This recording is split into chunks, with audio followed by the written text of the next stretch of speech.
While we're talking about muscle actions, one of my favorite questions to ask everybody is this. When you squat, and you've got a bar on your back, and you squat down, what is going on the way down and on the way back up? My knees and my hips right now are in extension, and if I go down into the bottom of the squat, what have I got to do? I got to place them into a position of flexion, don't I? And then when I come up out of the bottom of the squat, I have to actively extend them, right? So on the way down, am I actively flexing my knees and my hips? Am I concentrically using my hip flexors and my knee flexors to go down into the bottom of the squat? Let's think about this real hard, okay? I've got 3 different actions my muscles can produce, right? I've got a concentric action, an eccentric action, and an isometric action. What are the muscles of my back doing when I squat? That's pretty obvious, isn't it? They're in isometric contraction. Their action is isometric. They are maintaining my intervertebral relationships, right? So that my spine functions as a solid bar to transmit the force being generated by the muscles that extend my knees and my hips to the load sitting on my back, right? They are in isometric contraction. All of the muscles of my trunk, my abs, all the oblique muscles over here, and the muscles of my back are nailing down my spine into isometric contraction, right? On the way down, what are the muscles that operate my knees and my hips doing? Now, there's a specific reason that I'm asking you this, because it's a misconception that gets promulgated on the internet. Do you use your hip flexors to pull yourself down into the bottom of a squat? I'm kind of the opinion that gravity does it by itself, all right? That would mean that what's going on? I'm eccentrically operating my hips and my knees, right? In other words, the same muscles that I'm about to use to concentrically extend my knees and my hips are operating eccentrically on the way down. I don't have to pull myself down into the bottom of a squat. If I've got 405 on my back, all I've got to do is about 404 worth of eccentric force, and I go down, right? And then to come back up, I really need to come up with about 406 to overcome that change in direction, don't I? I don't need to flex to pull down into the bottom of the squat. The weight does that. Now, hip flexion may be a good cue for you to do Tabata squats, right? But even in Tabata squats, that's not what happens. Unless your feet are somehow attached to the ground, you are not performing a hip flexion against a load and a knee flexion against a load, are you? Doesn't hip flexors just help you stabilize on acceleration as you go down, because you don't want that thing to move at all? And any help you can get from anywhere. We were taught that, I know.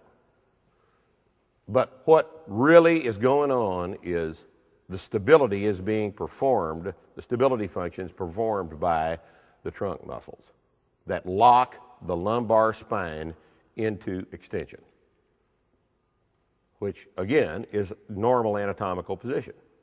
Extension is normal anatomical position for the spine. It's sometimes referred to as neutral, a neutral spine. What I call normal anatomical position, extension of the lumbar and extension of the thoracic, is referred to by physical therapists, Kelly Starrett, as a neutral spine. Okay? But we mean the same thing. We're talking about normal anatomical position. and the anterior and posterior trunk muscles lock it into place. Hip flexion does not occur in a loaded squat. In other words, we don't have to pull our spine down into that position with our hip flexors from the anterior. We lock them into position with the much bigger muscles of the posterior aspect of the back. Right? At least that's my analysis. I'd welcome any discussion about that. Anybody want to talk about that?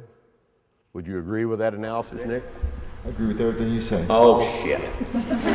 Oh, shit. I'm serious. I got a question. So I know it's like typical school of thought to think that the psoas can only perform hip flexion.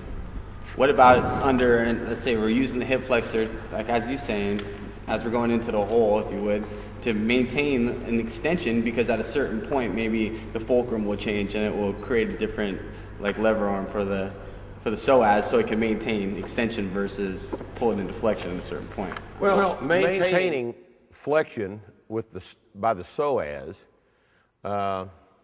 if you look at the psoas's attachment on the anterior side of the lumbar, right?